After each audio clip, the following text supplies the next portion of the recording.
નમસ્કાર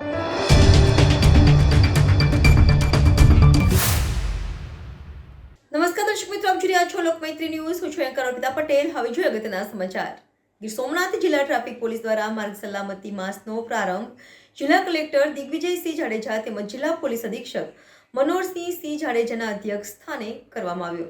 ગીર સોમનાથ વેરાવળમાં આજ રોજ જિલ્લા ટ્રાફિક પોલીસ અધિક્ષક મનોહરસિંહ જાડેજા તેમજ જિલ્લા કલેક્ટર દિગ્વિજયસિંહ જાડેજાના અધ્યક્ષ સ્થાન પર માર્ગ સલામતી માસનો શુભારંભ કરવામાં આવ્યો હતો, જેમાં જિલ્લા કલેક્ટર દ્વારા સલામત રીતે વાહન ચલાવી સૌ કોઈની સલામતી જાળવણી કરી વાહન ચલાવાય સહિત ટ્રાફિકના નિયમોનું પાલન થાય એ હેતુસર જિલ્લા કલેક્ટર દિગ્વિજયસિંહ જાડેજા દ્વારા અનુરોધ કરેલો હતો. રિપોર્ટર સોની યોગેશ, લોકમૈત્રી ન્યૂઝ, વેરાવળ.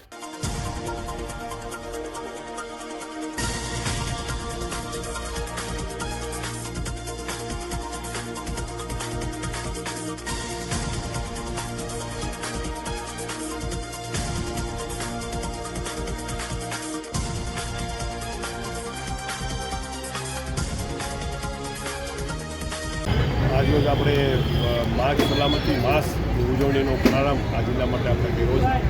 ત્યારે એ તબક્કે લોકોને ખાસ અપીલ છે કે ટ્રાફિકના નિયમોનું પાલન કરવું જોઈએ.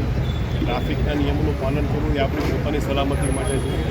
લોકોને પણ અપીલ છે કે હાઈવે ઉપર ગમે ત્યાં પોતાની અનુકૂળતા માટે એક કટ મૂકી દે અને એમાં મોટા ટર્ન લગાવવાથી ગંભીર અકસ્માતે હમણાં આપણે જોયું રાજસ્થાનમાં જે આપણે મોટો બનાવ બન્યો એના કારણે થયો કે ભાઈ હાઈવે ઉપર એવા કટ ફોટા મારીને અંદર પછી એ ટર્ન મારતા હતા, એમાં બહુ કેટલા લોકો નિર્દોષ લોકોનો જાન ગયો.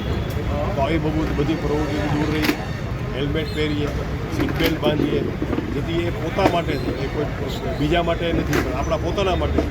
અને હાલ સંક્રાંતિ સિઝન છે એમાં હેલ્મેટ તો તમને દોરાણમાંથી રક્ષણ આપે. તો લોકોને અપીલ છે કે આપણા માસ દરમિયાન પોતે જ સેલ્ફ ડિસિપ્લિનથી ટ્રાફિકના નિયમોનું પાલન કરે અને જે અમારા ટ્રાફિકના જવાનો અધિકારીઓ કે આરટીઓના જે અમારા બધા અધિકારીઓ છે એ જ્યારે આ ડ્રાઈવ રાખે જાગૃતિ માટેનો એમાં પોતાનો પૂરતો સહયોગ આપે.